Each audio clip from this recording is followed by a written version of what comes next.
Bonjour, c'est Titouan pour Point Cellier. La suite de cette histoire de refendeuse, donc c'est la vidéo 2 sur le sujet. Ça fait plusieurs jours que j'utilise du coup cette refendeuse. J'ai fait des réglages dessus.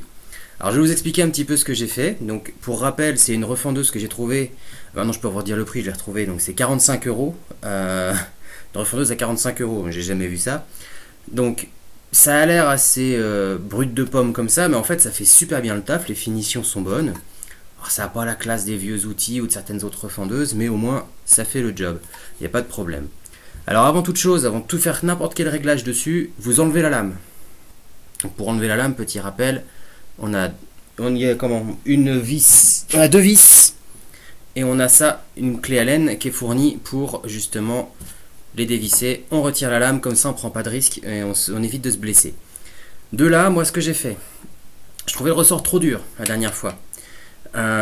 Du coup, j'ai déplacé ici, on voit là, il était sur le cran du milieu, je l'ai déplacé un cran plus bas. Donc ça détend le ressort, du coup il est plus doux.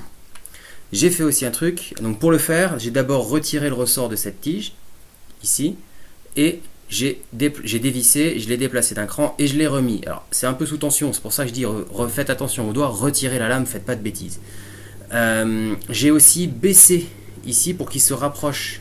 Parce que si je le monte, ça va le tendre légèrement, ça devient une diagonale. C'est le principe du triangle, triangle rectangle, où en gros, l'hypoténuse est plus grande. Voilà. Donc là, c'est devenu plus souple tout en étant quand même assez ferme, donc ça c'est agréable. Un petit détail, j'ai vu certaines machines depuis avec une poignée en bois, ça peut être sympa. Et surtout, j'en ai vu qu'il y avait un plateau plus long ici. À choisir. Si je devais en prendre une, peut-être que je reprendrais avec un plateau plus long pour avoir moins de risque que ça se balance. Là, ça gère mieux la force en fait. Donc voilà, donc il y a ça. Après au niveau des réglages, j'ai surtout fait ça, descendu ici. J'ai bien tout nettoyé, retiré les huiles qui traînaient. Il y avait des huiles anti-rouille, donc moi j'aime pas ça, ça pue, ça salit le cuir, donc j'ai retiré. Et j'ai fait aussi un truc, c'est que j'ai passé la lame de cutter ici sur un strop, tout simplement. Et du coup là c'est assez génial, ça fonctionne vraiment très très bien, il n'y a pas de souci. Voilà, donc moi personnellement elle est adoptée, elle va servir donc de machine secondaire. Pourquoi avoir plusieurs machines à refendre? Moi en fait ça m'évite de perdre du temps en réglage. Et j'ai du coup une régularité dans le réglage. Une fois que j'ai trouvé celui qui était bon, ça bouge plus. Et du coup imaginons que je peux avoir, là à l'heure actuelle j'en ai deux machines à refendre, j'en aurai peut-être bientôt une troisième, selon le travail que j'ai à faire. Perso, je préfère investir 45 euros et gagner beaucoup de temps dans mon travail. Mais c'est parce que je travaille beaucoup. Pour ça, voilà. Par contre, en utilisation même de base, pour quelqu'un qui veut faire du lacet et puis faut faire des réglages, il n'y a aucun problème. Donc moi personnellement, j'aligne mes refendeuses qui sont réglées avant de travailler. Je règle les refendeuses selon le travail que j'ai à faire. J'utilise aussi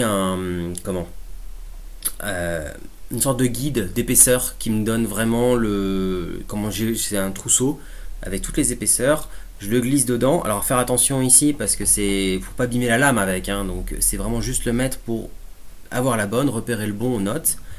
Et à partir de là, en fait, je fais mes réglages. J'ai les trois alignés.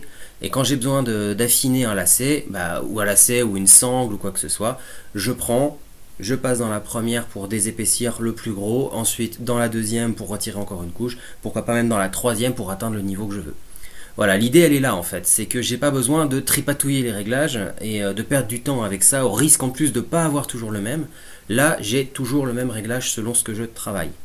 Voilà, donc d'où l'intérêt d'avoir plusieurs machines. Mais bon, quand on voit le prix d'une machine à refendre, personnellement, je ne pouvais pas investir. Donc dans le prix de une machine à refendre classique, j'en ai presque 3 comme ça. Donc ça vaut le coup pour moi. En sachant que j'en ai une très très bonne de départ qui va me servir à des tâches précises si j'ai vraiment besoin d'une grande précision.